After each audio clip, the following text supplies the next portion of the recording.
Hello dear friends, स्वागत है एक बार फिर से आप सभी का अपने यूट्यूब चैनल एसडी एजुकेशन पर।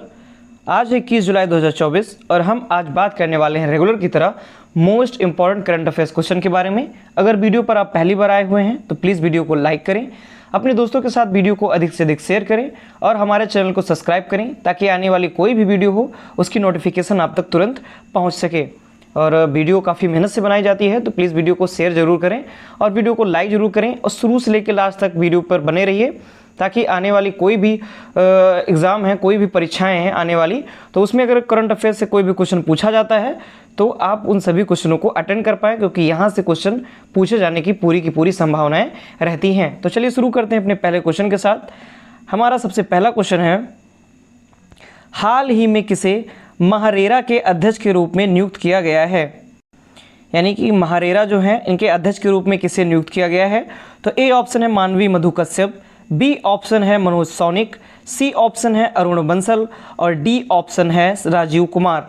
तो इस प्रश्न का सही जवाब है ऑप्शन नंबर बी, यानी कि जो मनोज सौनिक हैं इन्हें महारेरा के अध्यक्ष के रूप में नियुक्त किया गया है। आप यहाँ पे आर्टिकल में देख सकते हैं, ये मनोज सौनिक हैं और इनको ही जो महाराष्ट्र के पूर्व सचिव हैं मनोज सौनिक, इनको महाराष्ट्र रियल एस्टेट विनायक प्राधिकरण रेगुलेटरी अथॉरिटी यानी कि महारेरा जिसे बोलते हैं, इसका अगला अध्यक्ष नियुक्त किया गया है।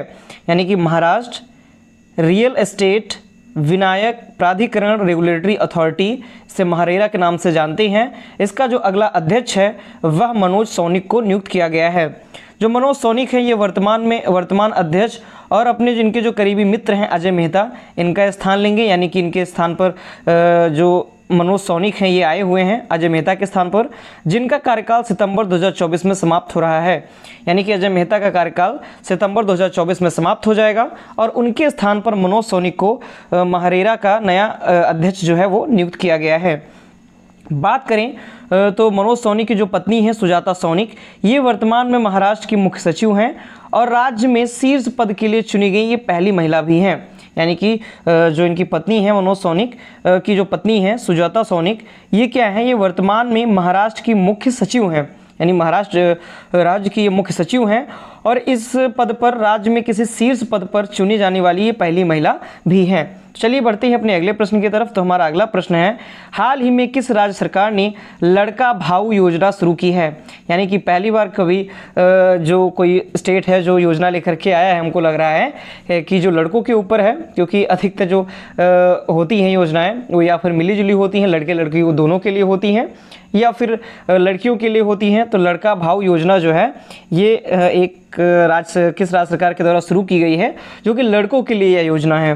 तो ए ऑप्शन है छत्तीसगढ़, बी ऑप्शन है केरल, सी ऑप्शन है महाराष्ट्र और डी ऑप्शन है आंध्र प्रदेश। तो इस प्रश्न का सही जवाब है ऑप्शन नंबर सी, यानी कि महाराष्ट्र राज्य सरकार ने लड़का भाऊ नामक योजना शुरू की हुई है। बात करें तो महाराष्ट्र में युवाओं के लिए मुख्यमंत्री लाडला भाई या लड़का भाऊ योजना शुरू की गई है। इसके अंतर्गत जो 12वीं पास है इनको 6,000 रुपये मासिक, ITI और डिप्लोमा वालों को 8,000 रुपये महीना और डिग्री या स्नातकोत्तर वालों को 10,000 रुपये महीने प्रदान किए जाएंगे इस मुख्यमंत्री लाडला भाई योजना के अंतर्गत। आगे बात करें तो महाराष्ट्र की जो NDA सरकार है, मुख्यमंत्री लड़का भाऊ नाम से एक नई योजना शुरू की है इन्होंने और इसके तहत युवाओं को सरकारी प्रतिष्ठानों और निजी क्षेत्र के उद्योगों में इंटर्नशिप के दौरान वजीफा मिलेगा। यानी कि अगर किसी भी सरकारी या निजी क्षेत्रों के उद्योगों में अगर इंटर्नशिप कर रहे हैं तो उसके लिए यहाँ पर इनको स्कॉलरशिप भी मिलेगी और इनको अभी हमने बताया कि जो 12वीं पास होंगे उनके लिए 6,000 रुपये महीने, ITI और डिप्लोमा वालों के लिए 8,000 रुपये महीने और डिग्री तथा स्नातकोत्तर वालों को 10,000 रुपये महीने प्रदान किए जाएंगे। अगर बात करें तो किसे मिलेगा यह लाभ जो है मुख्यमंत्री लाडला भाई योजना का जो फ़ायदा है ये किसको मिलेगा?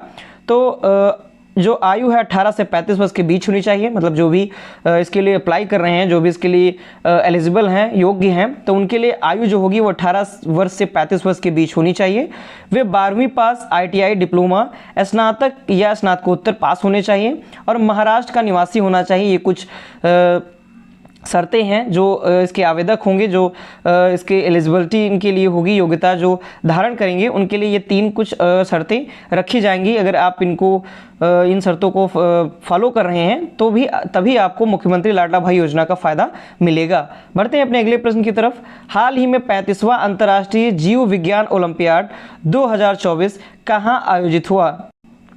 यानी कि जो 35वां अंतर्राष्ट्रीय जीव विज्ञान ओलंपियाड है ये कहाँ पर आयोजित किया गया? तो ए ऑप्शन है इंडोनेशिया, बी ऑप्शन है कजाकिस्तान, सी ऑप्शन है ऑस्ट्रेलिया और डी ऑप्शन है भारत। तो इस प्रश्न का सही जवाब है ऑप्शन नंबर बी, यानी कि कजाकिस्तान में 35वां अंतर्राष्ट्रीय जीव विज्ञान ओलंपियाड 2024 आयोजित किया गया। आगे अगर बात करें तो यहाँ आर्टिकल में आप देख भी सकते हैं, India science at 35 international biology olympiad 2024 in Kazakhstan, यानी कि जो इंडिया की तरफ से जो भी वहाँ पर गए हुए थे इन सभी लोगों ने बढ़ चढ़ करके हिस्सा लिया। कजाकिस्तान की बात करें तो कजाकिस्तान में 35वें अंतर्राष्ट्रीय जीव विज्ञान ओलंपियाड 2024 आयोजित किया गया। आयोजन जो है वो 7 जुलाई से 13 जुलाई 2024 तक हुआ। कहाँ पर हुआ? तो कजाकिस्तान के अस्ताना में इसका आयोजन किया गया। अगर बात करें तो भारत ने क्या कुछ हासिल किया, तो मुंबई महाराष्ट्र से वेदांत साकरे जो हैं इन्होंने स्वर्ण पदक जीता। रत्नागिरी महाराष्ट्र से ईशान पेडनेकर हैं, इन्होंने रजत पदक जीता। चेन्नई तमिलनाडु से श्रीजीत शिव कुमार, इन्होंने रजत पदक जीता। और बरेली उत्तर प्रदेश से यशस्वी कुमार, इन्होंने भी रजत पदक जीता। यानी कि इस प्रतियोगिता में 3 रजत पदक और 1 स्वर्ण पदक आया, जो कि एक बहुत बड़ी बात है। भारत वालों ने बहुत ही अच्छा कार्य किया, बहुत ही सराहनीय कार्य यहाँ पर किया हुआ है। अब आया है कजाकिस्तान, तो चलिए वर्ल्ड मैप में हम देखेंगे कजाकिस्तान है कहाँ पर। तो वर्ल्ड मैप में कजाकिस्तान को जानने के लिए सबसे पहले हम आएंगे अपने प्यारे भारत की तरफ। तो ये हमारा अपना प्यारा भारत, और इससे उत्तर दिशा की तरफ जब हम चलेंगे, यानी कि इधर साइड उत्तर दिशा की तरफ जब हम चलेंगे यहाँ पर, तो यहाँ पर मिलेगा हमको तजाकिस्तान, फिर यहाँ पर किर्गिस्तान, और किर्गिस्तान होते हुए यहाँ पर ये हमको दिखाई पड़ता है कजाकिस्तान। ये यहाँ पर आप देख सकते हैं, ये कजाकिस्तान है, ये यहाँ पर ये है कजाकिस्तान। और इसकी जो राजधानी होती है वो इसकी राजधानी अस्ताना होती है। क्या होती है इसकी राजधानी? इसकी राजधानी होती है अस्ताना। और यहाँ पर ये हम कजाकिस्तान देख रहे हैं, उसकी राजधानी अस्ताना होती है। तो चलिए बढ़ते हैं अपने अगले प्रश्न की तरफ। हमारा अगला प्रश्न है, हाल ही में एडीबी ने चालू वित्त वर्ष में भारत की जीडीपी वृद्धि दर कितने प्रतिशत रहने का अनुमान लगाया है? यानी कि जो एडीबी है, एशियन डेवलपमेंट बैंक है, इसने चालू वित्त वर्ष में भारत की जो जीडीपी वृद्धि दर है इसको कितने प्रतिशत रहने का अनुमान लगाया है? तो ए ऑप्शन है 5.1%, बी ऑप्शन है 8.3%, सी ऑप्शन है 0 यानी कि 7% और डी ऑप्शन है 9%। तो इस प्रश्न का सही जवाब हो जाएगा ऑप्शन नंबर सी, यानी कि एडीबी ने चालू वित्त वर्ष में भारत की जीडीपी वृद्धि दर 7% रहने का अनुमान लगाया है। आगे अगर हम बात करें तो Asian Development Bank retains India's growth forecast at 7% for financial year 25, यानी कि चालू वित्त वर्ष के लिए भारत का जो जीडीपी ग्रोथ का अनुमान है वह 7% बरकरार रखा है। किसने? एडीबी ने।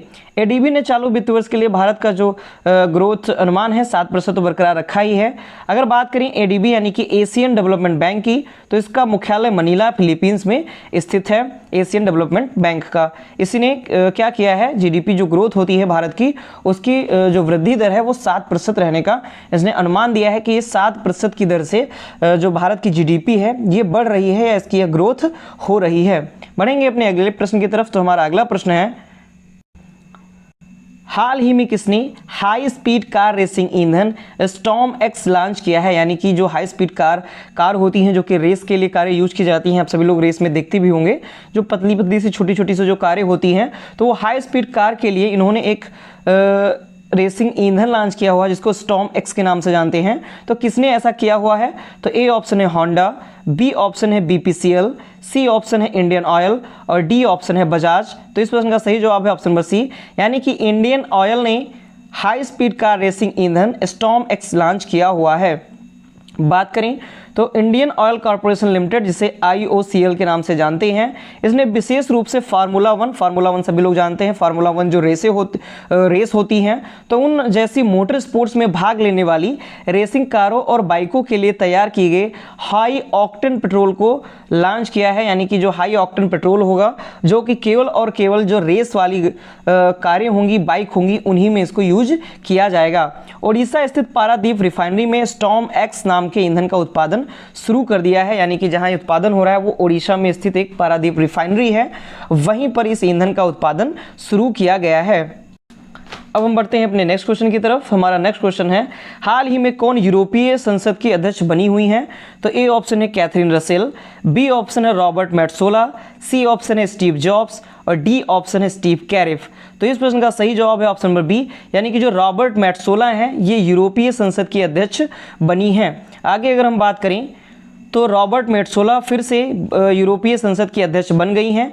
वह यूरोपीय संघ की विधानसभा के इतिहास में यह उपलब्धि हासिल करने वाली पहली महिला बन गई, यानी कि एक बार उनको फिर से यूरोपीय संसद का अध्यक्ष नियुक्त किया गया है और ऐसा करने वाली वो पहली महिला बन गई हैं। वोट हुए थे यूरोपीय संसद के जो अध्यक्ष के वोट पड़े थे, जिनमें से 623 वोट में से 562 वोट जो है वो रॉबर्टा मैट्सोला को मिले और ये जीत गई और एक बार फिर से ये यूरोपीय संसद की अध्यक्ष नियुक्त कर दी गई हैं। आगे हम बात करते हैं, हाल ही में किस बैंक ने अमृत वृष्टि सावधि योजना शुरू की है? यानी ऐसा कौन सा बैंक है जिसने अमृत वृष्टि योजना शुरू की है? तो ए ऑप्शन है यस बैंक, बी ऑप्शन है इंडियन बैंक, सी ऑप्शन है एसबीआई बैंक और डी ऑप्शन है एचडीएफसी बैंक। तो इस प्रश्न का सही जवाब है ऑप्शन नंबर सी, यानी कि जो एसबीआई बैंक है उसने अमृत वृष्टि सावधि जमा योजना शुरू की हुई है या फिर अमृत वृष्टि योजना शुरू की हुई है।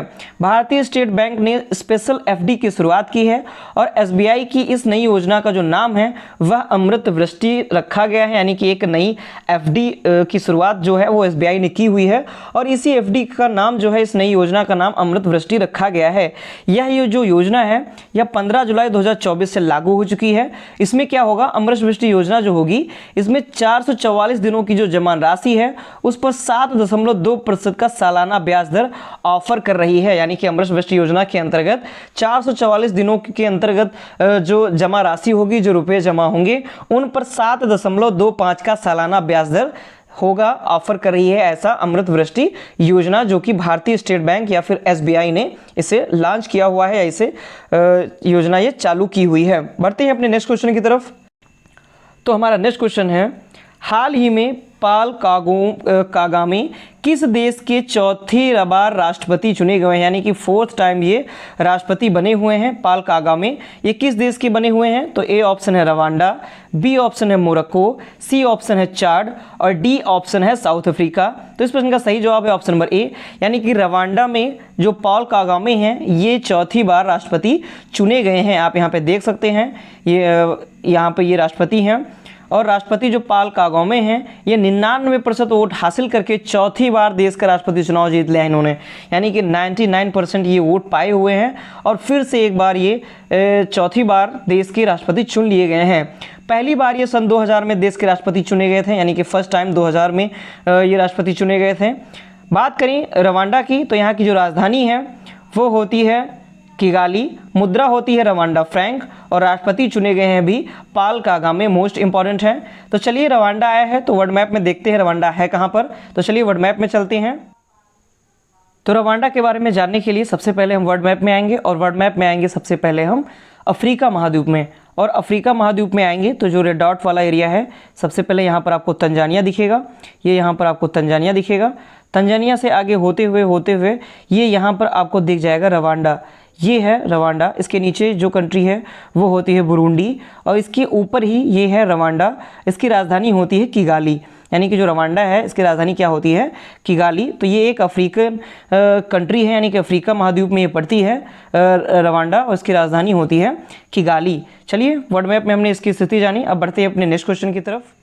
हमारा अगला क्वेश्चन है, हाल ही में किस देश के खिलाड़ी थॉमस मुलर ने अंतर्राष्ट्रीय फुटबॉल से संन्यास लिया है? यानी कि ऐसे कौन से देश के खिलाड़ी हैं जिनका नाम है थॉमस मुलर, जो कि फुटबॉल के बहुत ही अच्छे प्लेयर हैं, इन्होंने अंतर्राष्ट्रीय फुटबॉल से संन्यास ले लिया है? तो ए ऑप्शन है इटली, बी ऑप्शन है ब्राज़ील, सी ऑप्शन है जर्मनी और डी ऑप्शन है अर्जेंटीना। तो इस प्रश्न का सही जवाब है ऑप्शन नंबर सी, यानी कि जर्मनी के रहने वाले हैं थॉमस मुलर और इन्होंने अंतर्राष्ट्रीय फुटबॉल से संन्यास ले लिया है। आप यहाँ पे देख सकते हैं कि जर्मनी के जो दिग्गज फुटबॉलर फॉरवर्ड थॉमस मुलर हैं, इन्होंने संन्यास ले लिया है। ये 34 वर्षीय खिलाड़ी हैं और इन्होंने जर्मनी की तरफ से 131 मैच खेले हैं और 45 गोल भी इन्होंने किए हुए हैं।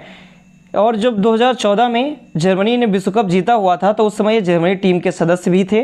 फिर बात करें अगर इनकी थॉमस मुलर की, तो जो थॉमस मुलर हैं ये अभी इन्होंने फुटबॉल से संन्यास तो लिया हुआ है, लेकिन अभी ये क्लब फुटबॉल खेलेंगे, यानी कि जो क्लब फुटबॉल होते हैं, टूर्नामेंट होते हैं छोटे छोटे टूर्नामेंट फुटबॉल के, जिनको क्लब फुटबॉल कहा जाता है, क्लब टूर्नामेंट कहा जाता है, वो अभी ये खेलते हुए नजर आएंगे।